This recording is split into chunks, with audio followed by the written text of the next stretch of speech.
You're listening to Cash and Sass. I'm Lisa Marie, your go-to gal for all things money.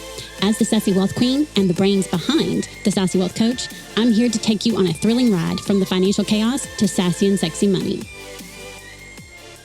Hey, my sassy friend. Welcome back to another episode of Cash and Sass.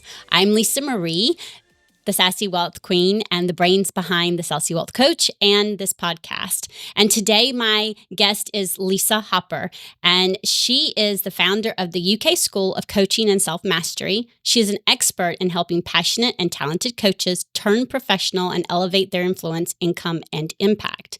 She loves to help people step into their most powerful self and is on a big mission to elevate the coaching education landscape with her original curriculum.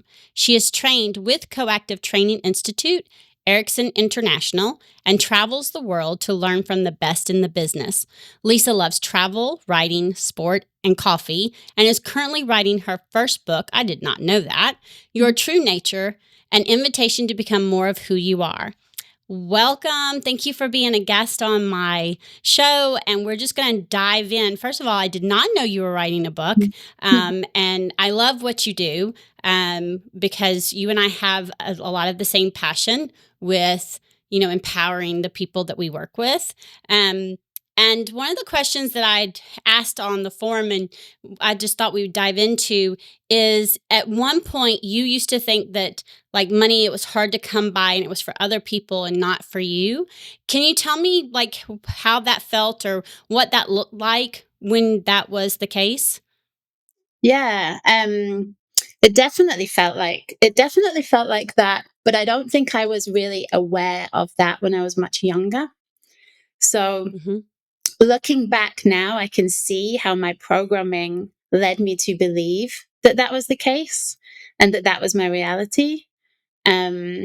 I came from a family who we had sufficient. That's how I would describe it. It was like we didn't have a lot, but we were never without shelter. We were never without food. We were never without warmth. And so I was always really grateful, I think, and happy as a kid. But there was also this environment and this programming where I would hear, well, how the hell do they afford that?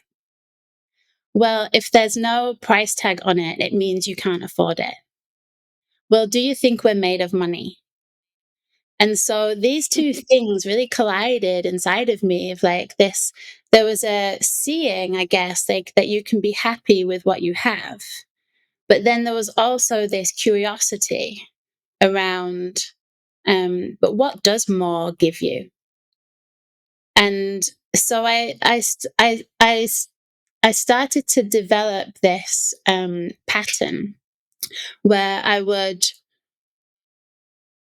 get to a certain stage in my career, and then I would stop and reinvent and go back to something else.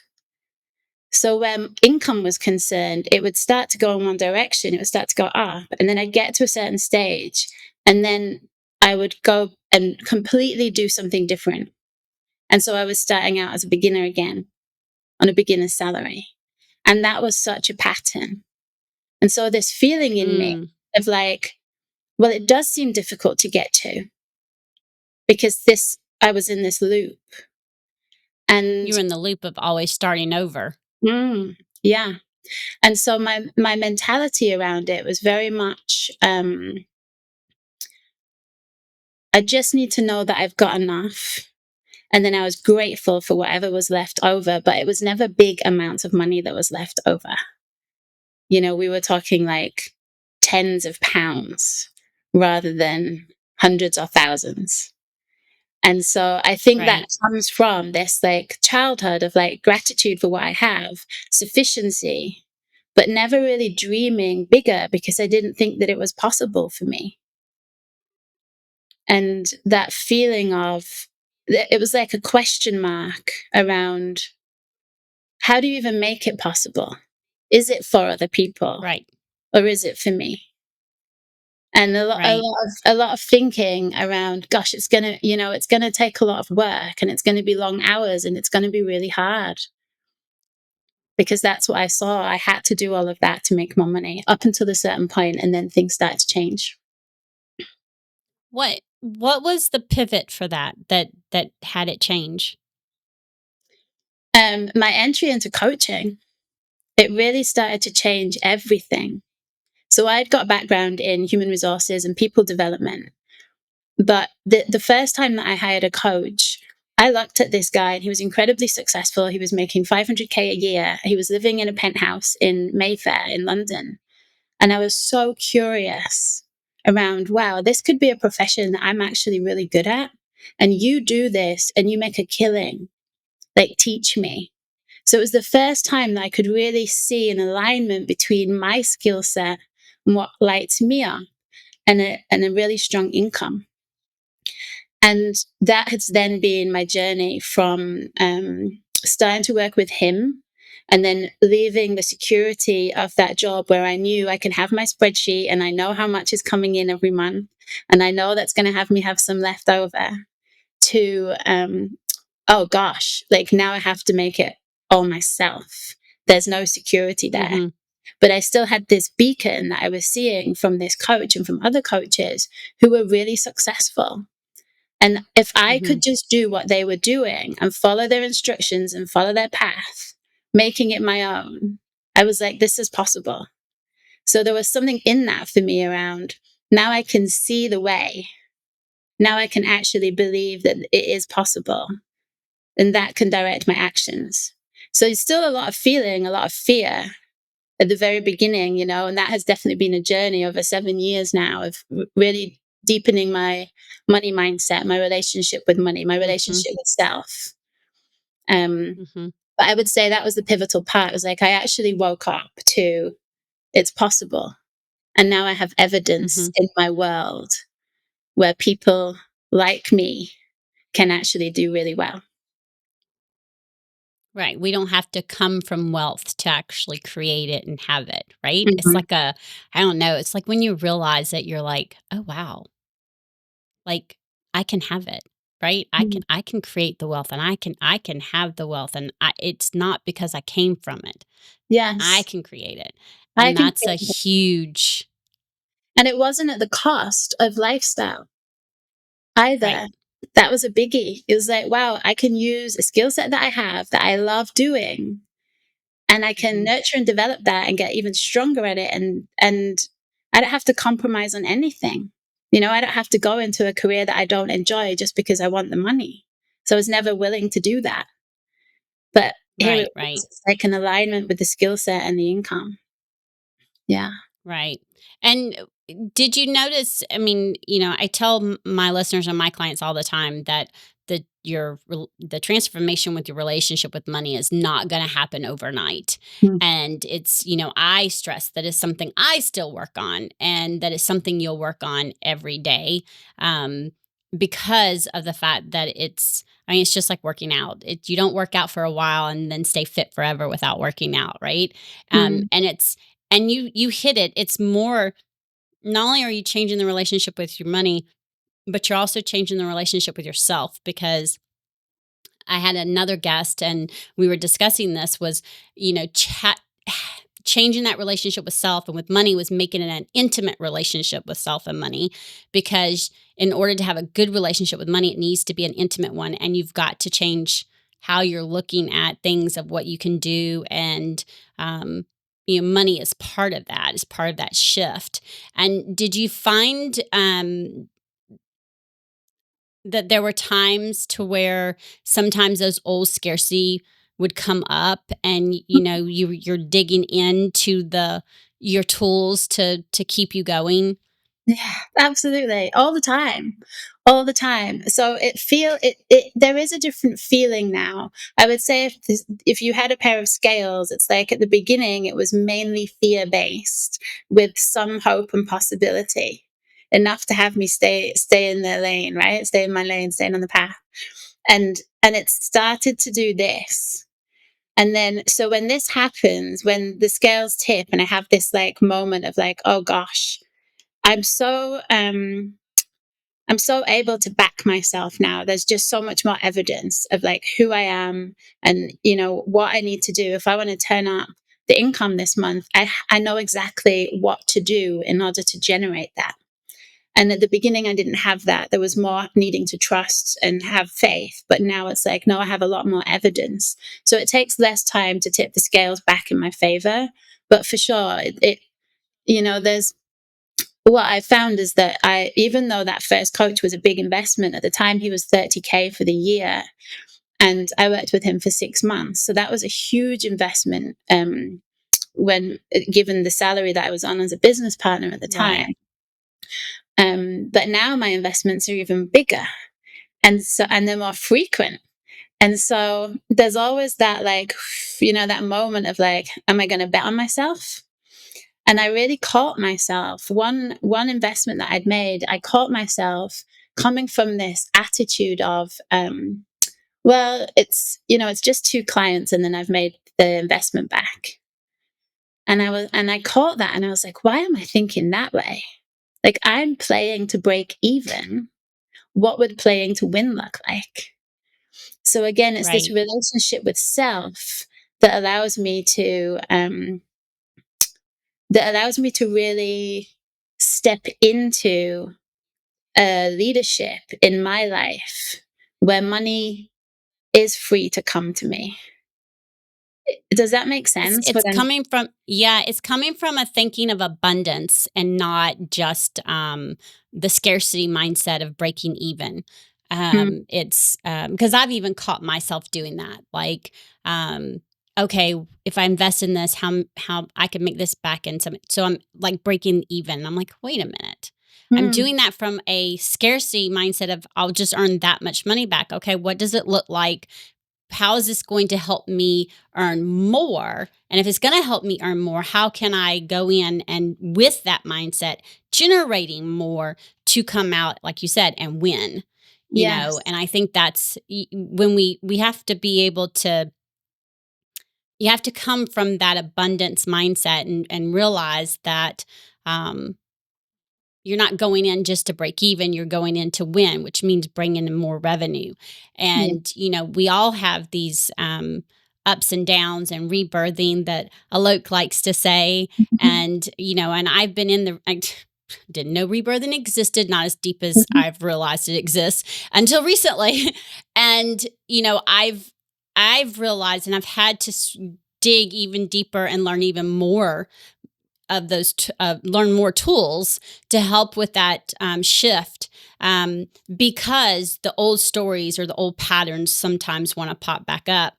Mm, And one of the things that you've done recently is, and I want to talk about because I think it's awesome, is that um, you weren't planning on a trip. You mm, just moved back to the UK, and this opportunity came up. And the important part of this is not the investment. That's not what I'm wanting to go after. It's how you checked in with yourself. mm, So again, that goes to relationship with self. So how you checked in with yourself and said, "Is this something I really want to do?" And if there's a spot open, am I willing to take the step and do it? mm. And I want to talk about how that is, because that's part of that mindset. That's part of, tuning in. And I want to say that if you'd have tuned in and it would have been a no, then that'd have been okay. Do you see what I'm saying? Because you tuned into yourself, and that came from a mindset of tuning into yourself, not from scarcity, but a mindset of tuning into yourself. And so when you do that, it being a no, that's okay. And it being a yes is okay. So I want to talk about how now you're doing that, because that's how we want to do decisions when it comes to money, is turning into ourselves and asking ourselves those questions. Yeah, so this trip did come up, and it's funny because I just arrived back from the UK 6 days earlier, and I had said, I'm really looking for stability. I'm looking for somewhere to call home, just to feel like back into that groundedness, because I've been traveling back and forth for 2 years now. And then 6 days later, this message comes in about a trip back to, like a big trip.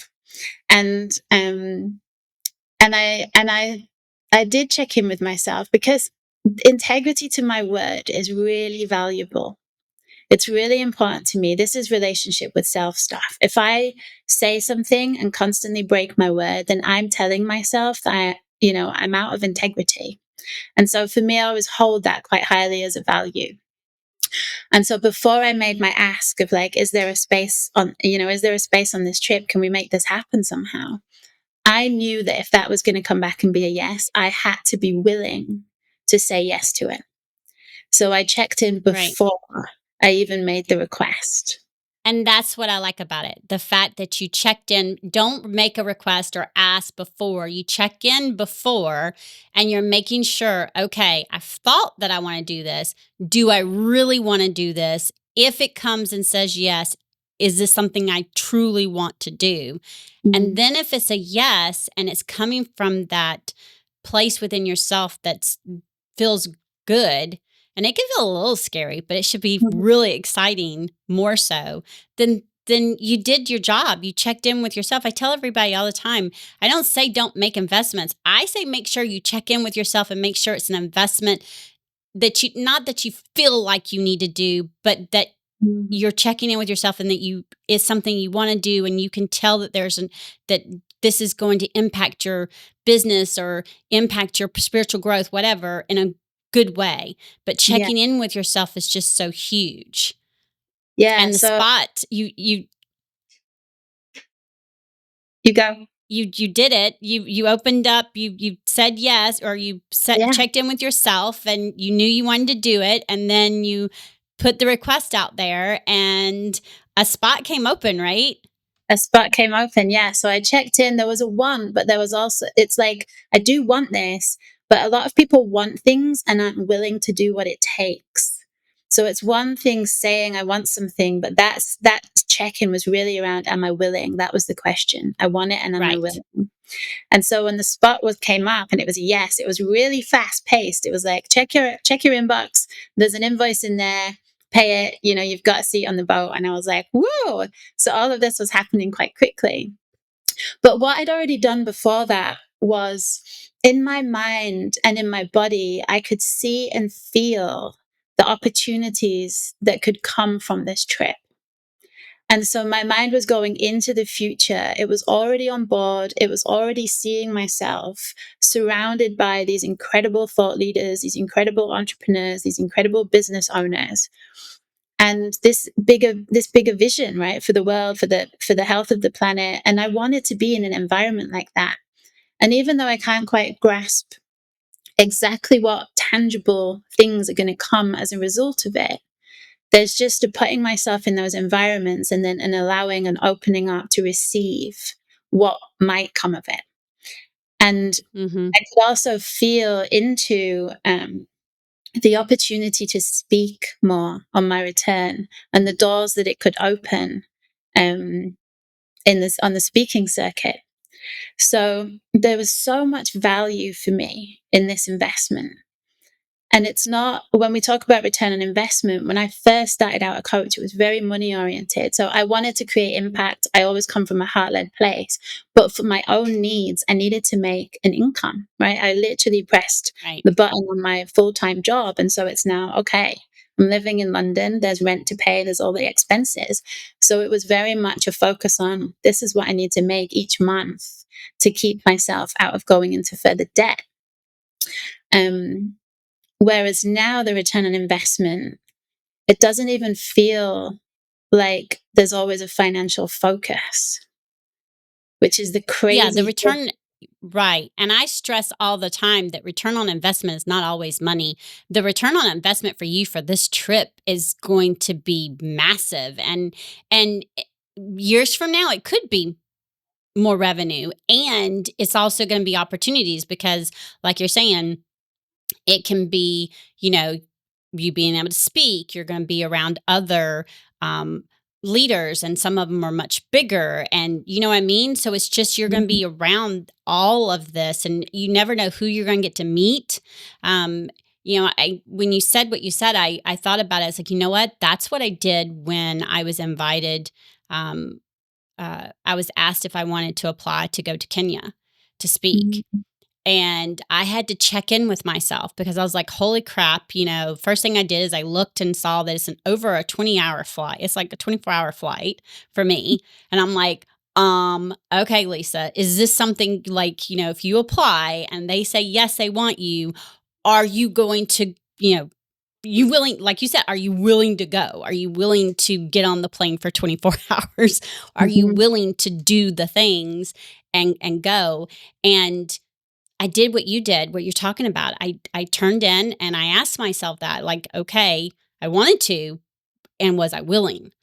And I started thinking about how this could, the benefits, the potential. Like, for sure, neither one of us know for sure, right?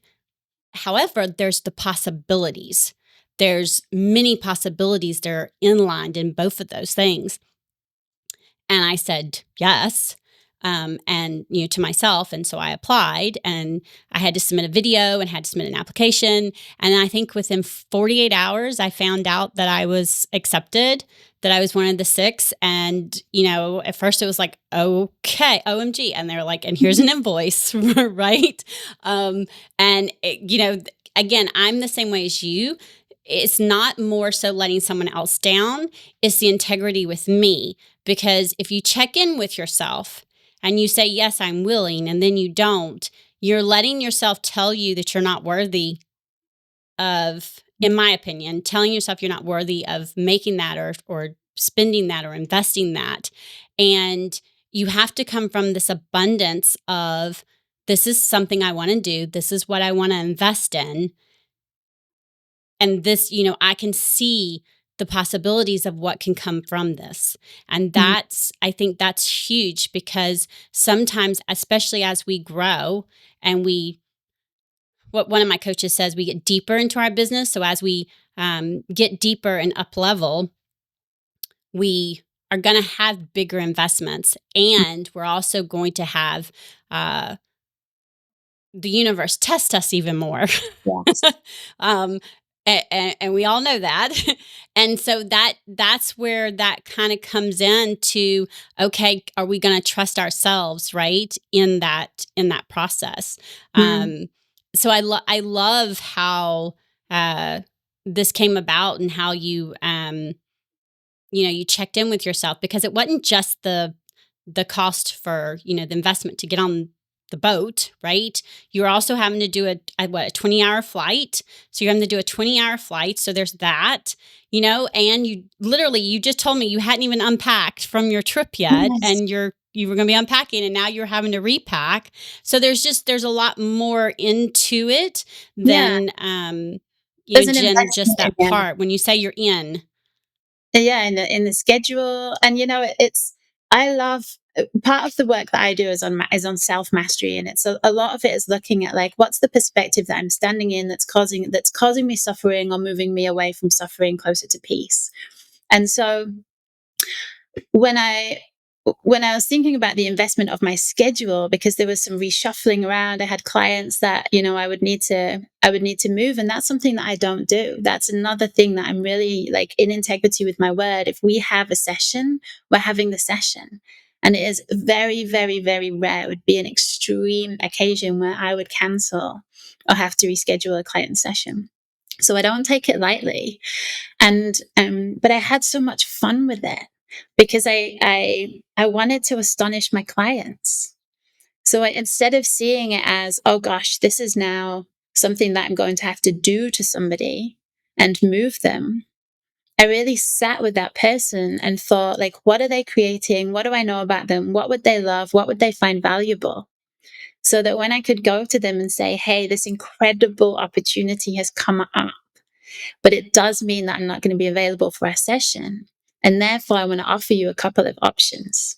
We'll need to reschedule. I love the fact that you offered a couple of options. And I think I remember when you and I were talking, that one of them was like a VIP, like turned that one session into a VIP day, which I thought was, because VIP days are not are a lot more of an investment than a 1-hour coaching session.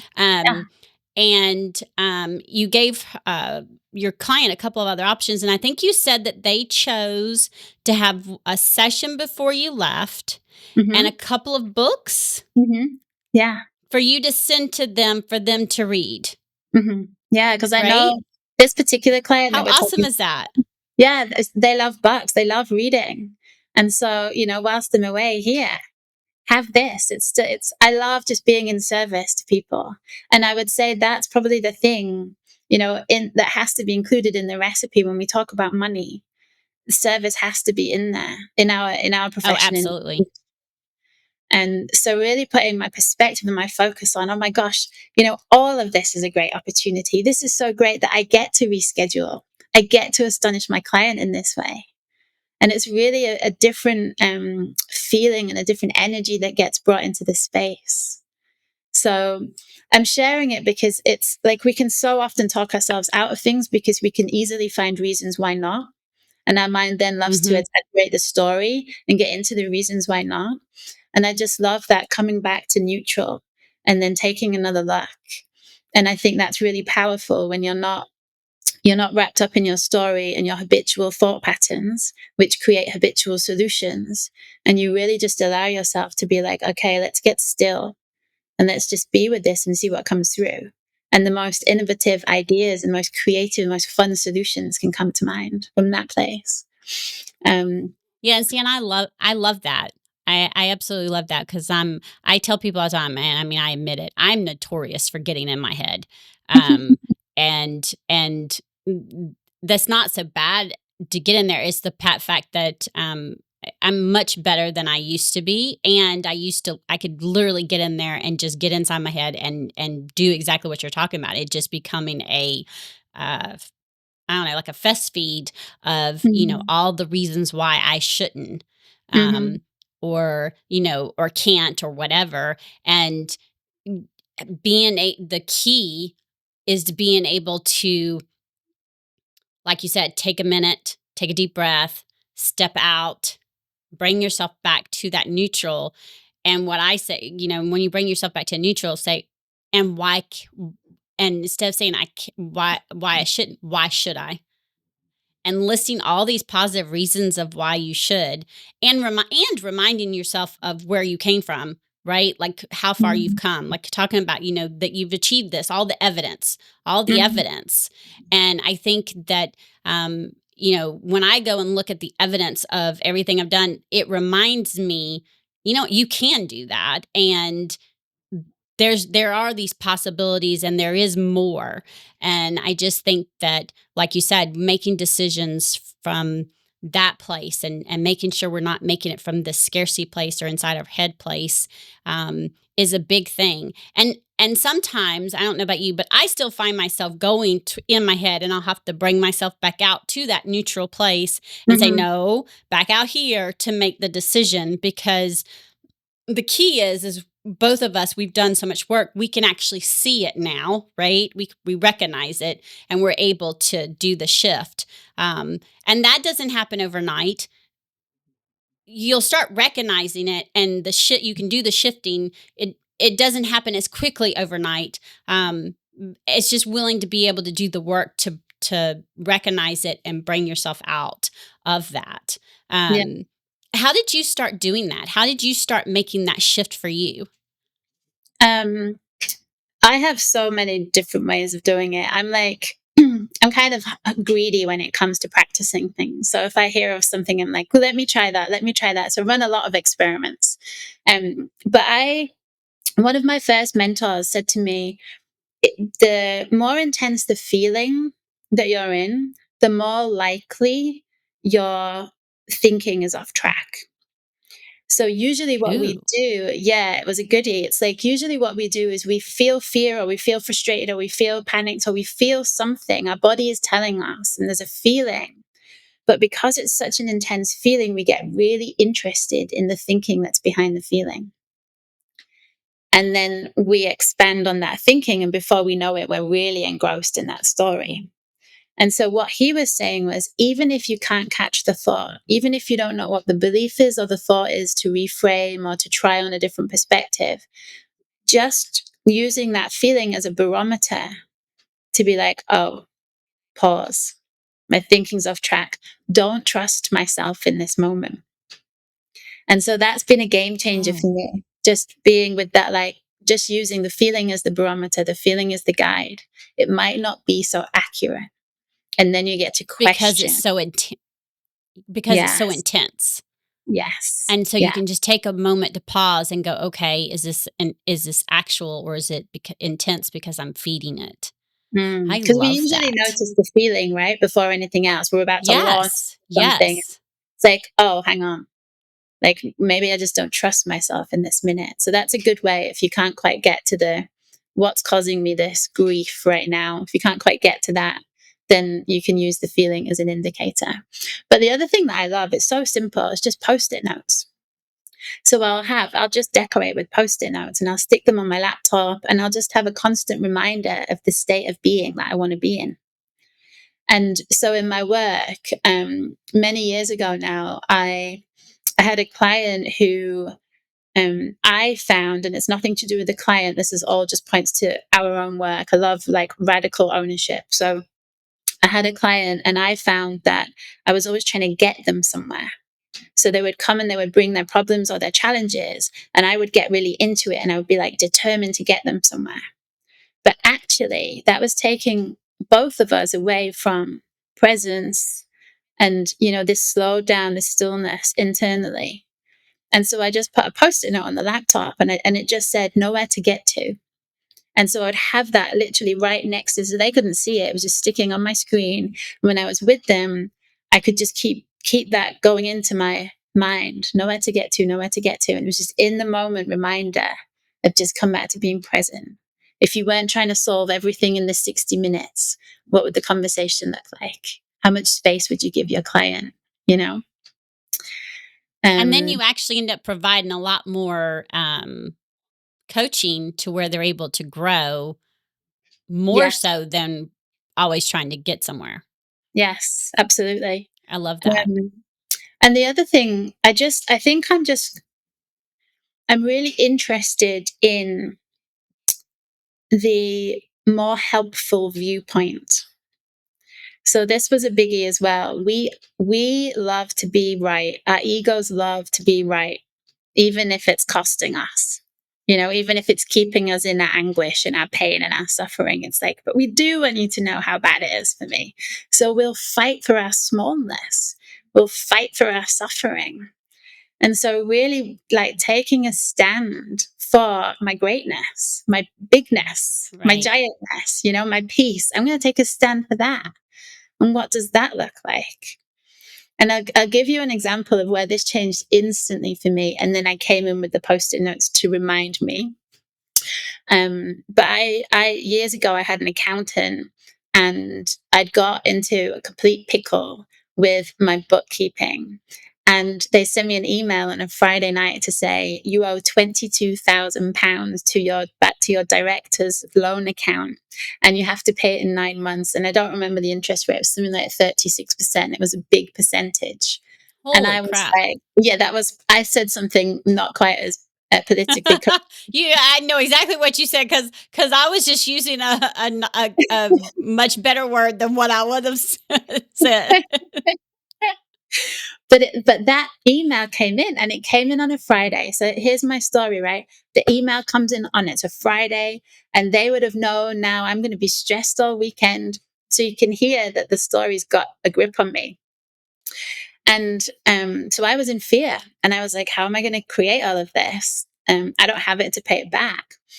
And my coach who I was working with at the time, she just said to me, Lisa, this is your opportunity to see expansion in the face of adversity. And it just hit me. And I've never forgotten it. It was years ago and I've never forgotten it. And all she was doing really was pointing me to a choice. Because in the story, I was remembering all of those beliefs that we talked about at the beginning, right? How hard it's going to be, how much I'm going to have to, how long hours I'm going to have to work, how impossible this is going to be for someone like me. And she just pointed me to the choice. And in that moment, there was just something that shifted inside of me. And it was like a roll your sleeves up moment and just get on with it. You know how to create wealth. You've been doing it for years now.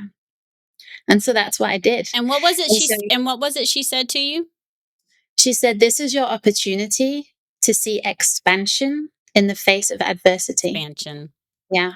I love So when that. everything felt like my world was getting, contracting and getting smaller, including me, she just pointed me back into this direction. And I've had that a couple of times now with coaches. This is a pattern. I think it's just a humanness. So Yeah. something occurred. I'm afraid of losing everything. And my coach said to me, when you're afraid of losing that, what would you love to keep or gain? It's the same thing. They're just pointing me into, oh, yeah, I have Right. a choice. And that's And actually something a coach told me too. It was similar, and it was basically he was saying the same thing. Is this is in that face of contraction, all this contraction going on, you now have the opportunity to either accept it and just sit in it, you got this opportunity to mm, have an expansion in the face of it. And so I love that. And how did that help you shift that though? so that I didn't have a choice, right, to not shift in that moment. She showed me similar to the very beginning where it was like, wow, I just saw possibility. I saw someone who was flying the flag for this is absolutely possible and you can do this. And pointed out all of my learning to get me to this stage, all of what I'd already accomplished to get me to this stage. So she was reconnecting me back to my higher self, essentially, you know? And so drawing that out of me was like, okay, I don't have a choice. This has to be paid. I can't just say to HMRC, well, do you not know that, I came from this family and we lived in a council estate. I don't think the tax office care about that. They just want their £22,000. So it was like, right, well, this has to be made and it's on me to make it. So let's make it. And it was messy. And there were moments where I was like, this isn't fair. And, all of that happened. It's like highs and lows and highs and lows. But you said something Yeah, I earlier. know the feeling. Yeah, I think everyone knows it, right? You said something earlier about, I can't remember your word, whether it was like these things test us. And it's like Oh, the these things, universe. The universe tests us to see how serious we are. Oh, I yeah. I truly believe it. And so this was a Yeah. test. And it's because I've embraced the tests like this. Like sometimes at the time, you would rather not have the test. It feels like you would rather not have the test. But now, you know, going through all of that has really shown me something about myself. And so I'm with, like, that could happen again. Not that I would wish for it, but that could happen again. And I would have a completely different way of being with it initially. Because, and I can see like things like this have happened, not exactly the same, but things like this have happened where, um, just circumstances that are out of our control. And suddenly we're like, oh, that was a big expense that I wasn't expecting. I signed up for a program I wanted to pull out. Stuff had happened and it was a 15K program. I'm not allowed to get my money back, but I'm not doing the program. So there's like things like this where it's like, wow, that was a big investment that I've just thrown away. But there's a letting go of it so much more effortlessly because actually what I'm And you creating here right. needs my energy. So it's that, like, what would you love to create? I want to create this. And that is going to require me letting go of any thinking that I have about this. It's Yeah, and so it's different. using it as a right, and using it as a learning experience, right? And not Mhm. not so much a mistake, but using it as a learning experience of Yeah. what can I do differently next time, to know whether or not that's something I want to invest in. And like you said, letting it go so that you could go and create this. Yeah. And I love that. What other type of I have affirmations on sticky notes too. So Hmm. I love the colorful ones because they're on my mirror and um sometimes they're on my wall, sometimes they're wherever. But what are some of the other ones that you use, like the phrases that you have? You mean phrases as in like how I program myself now? Mhm. Oh, it changes all the time. So at the moment, I'm looking over here because I have whiteboards over here. Um, And I have things like kind, patience, loving. So these words. I also have like so I've got creating Bali on there because our group we're going in for Bali in August. So I'm creating Bali. So it's like I just have these. I think it's very unique. It needs to be unique to the individual. Hmm. What really matters to you. Have it really feel yours. Yes. And, pinch and borrow words from other people if you haven't quite got your own language for it, for sure. But keep evolving it so that it feels really unique and precious to you. But mine changes all the time. Yeah, um, mine does too. And I like the fact that you said that it changes all the time and that you have certain words right now and how to make it unique because that's what I was wanting is I'm wanting, yes, you can borrow like you can say, "Oh, I like the be kind and the patience I need to remind." And then build off of that to make it for you. One of the things that I constantly had on a mirror that I would see when I got up and when I went to bed was I am worthy. I'm worthy of mm, making money. I'm worthy of having money. I'm worthy of creating money. That was big for me because, like you're saying, when I was growing up, that worthiness came in. Like, we we were we were more the lower middle class, I guess that's what they call it. Call it middle class, but it was lower middle class. And we never needed a roof over our head or warmth. We had all that. And we also didn't have all the things that all the other people had. mm, And so it was like an unknown said thing. And it just felt like, okay, it wasn't from me. I won't be able to because I didn't come from it.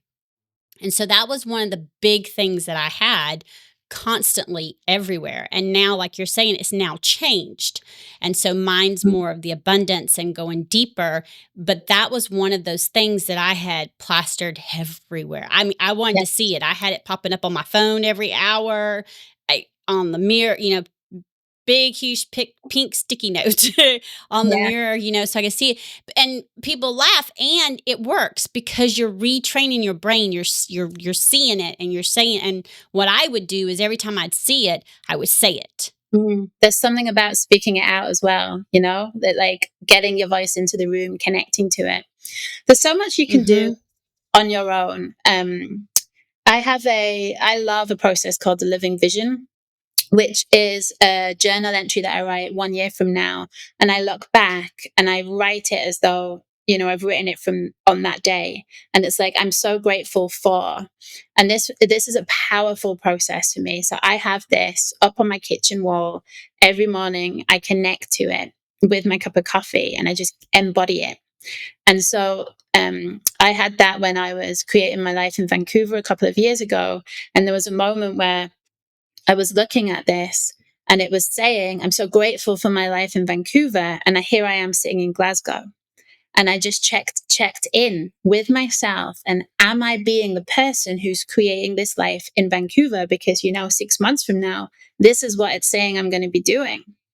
And so it's in inviting myself into being that. And so on the phone, calling someone in Vancouver, these are the dates I'm thinking of coming, arranging accommodation, booking my flight. It's like there's a way of being that then drives you into action and it shapes your behaviors. So I don't necessarily call them affirmations. I like to call them like a declaration because I like that. I'm really declaring this is who I am now, not who I want to be. So it's like I've written this 1 year from now, but I'm being it today.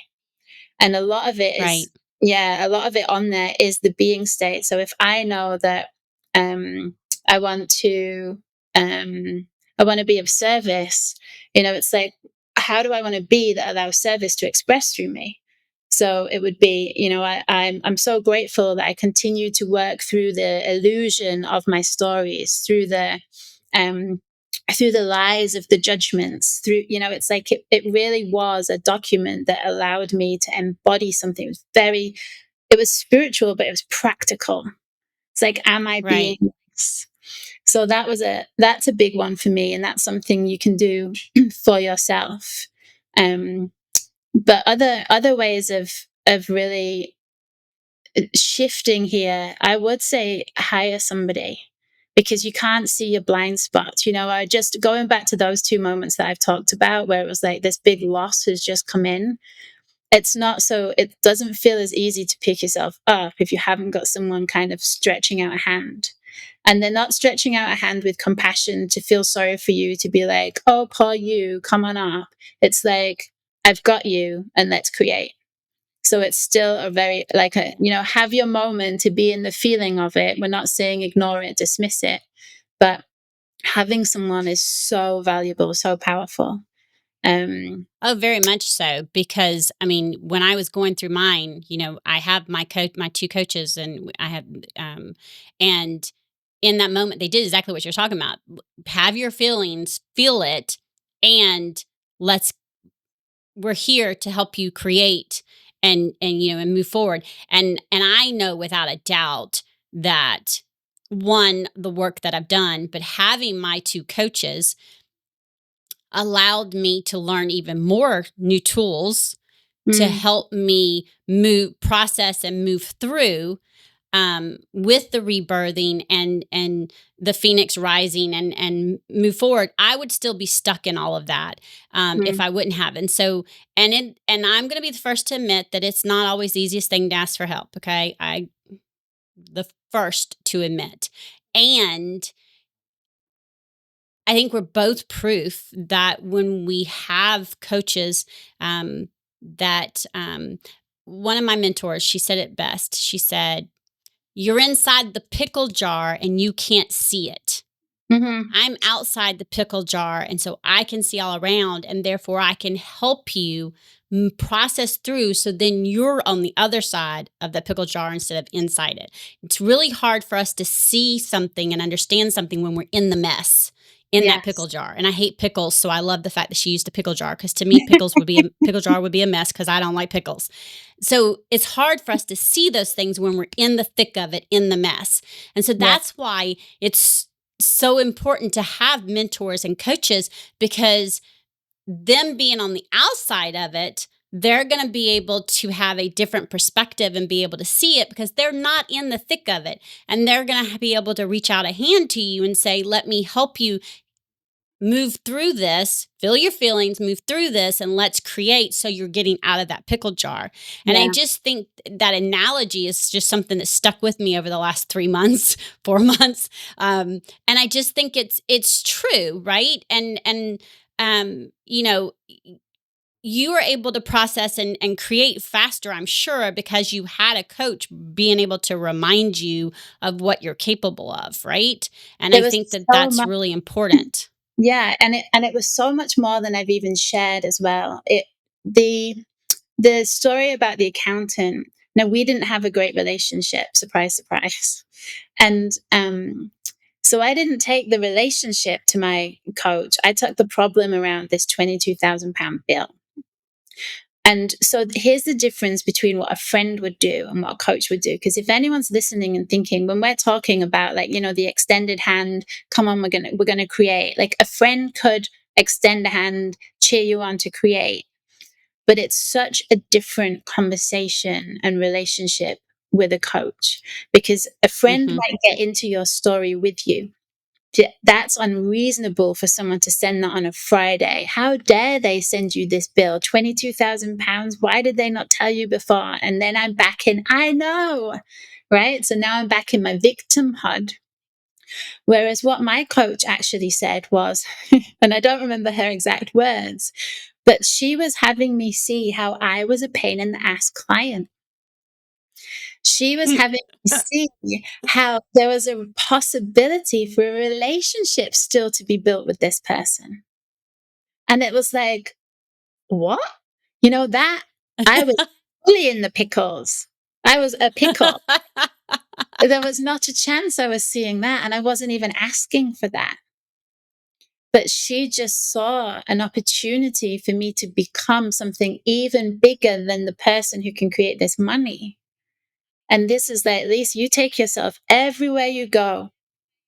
So this is going to be habitual, right? This is going to be a pattern. So let's use this for this much bigger growth than you could ever, ever imagine.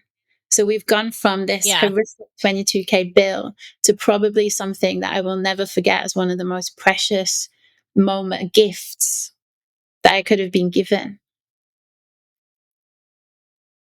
I love that, because and that's actually something I was talking to one of my mentors about, is that there was a shift. I'm really big. I have a big heart, and I lead with my heart, and I don't ever want to do it as a transactional thing. And we were talking, and I was doing something she'd asked me to do, and all of a sudden, it just clicked, and I was like, "OMG." I have been doing transactional. I have stopped trusting I'm not doing it from here, because I was subconsciously going to the scarcity part, and I became doing it transactional. And, one of the things that she'd said in the coaching session was like, when there was something that had happened and it cost me money, and there was a relationship part to it too. And what she had me realize, and it was similar, was kind of like, what was my part in it? How did I play in it? To basically, not saying I was at fault too, or the other person wasn't at fault, but how can I become an even better person and make sure that how I'm coaching, I'm coming from that place of where I want to be coming from. And like you're talking about this, so you end up with this much bigger growth than you ever could have imagined. And I'm here to tell you, a lot of times that actually is what's going to catapult you to having more revenue, is because you're having inner growth along with it. And that's one of the things I've been seeing. And I was telling her, I was like, I'm seeing these shifts. And she goes, that's what needed to happen, right? Now that you've seen them, now all these other things that you've been wanting are going to come, because you're seeing these shifts and you're making these shifts. And it's just, you're having these aha moments, and they just start, oh, huh. Okay. And I just had another one, and I just, like, they've started coming back to back. It's like just one, but now they're just, and it's all similar, but they're just all these, just a huge aha moment. Right. And I think that that's really important. Like you're saying, I know you're going to have we're going to have your free offer. The link will be put in the show notes. You, my lady, I know it's late over there where you're at. Thank you so much for coming on and being a guest on my show. And for my sassy listener, what I'm inviting you to take from this is, one, knowing it's not an overnight process. And I invite you to learn to just take a moment and check in with yourself. And realize, okay, where is that feeling coming from? Like Lisa was talking about that. Use that as your, what was the word you used? Your barometer. Kind of like your gauge. Your barometer. That's right. Your barometer, your gauge. And just check in with yourself and start from there. And don't be afraid to ask for help, especially with being entrepreneurs. Having coaches is just so huge. Whether that's a business coach, a mindset coach, a money mindset coach, wealth coach, CFO like me. That's what Lisa and I do, and all the other coaches do. I mean, and it's talking to us. We're coaches, and we have coaches. And it's just, that's how we are able to get out of the thick of things a lot quicker and be able to see the possibilities, is having those coaches. And so I just invite you to really just sink in and start having a better relationship with yourself and tuning into yourself, so that you can have that much better relationship with your money. So until next time, stay sassy, my friend. Bye. Thanks for joining us this week on Cash and Sass. Check us out on social media and on our website at www.thesassywealthcoach.com, where you can download my free Money Story Start Guide. The website again is www.thesassywealthcoach.com. And as always, subscribe to the show to catch every new episode, and leave us a review so we can continue to bring you fresh content. And remember, yes, it is possible to have sassy and sexy money. See you next week.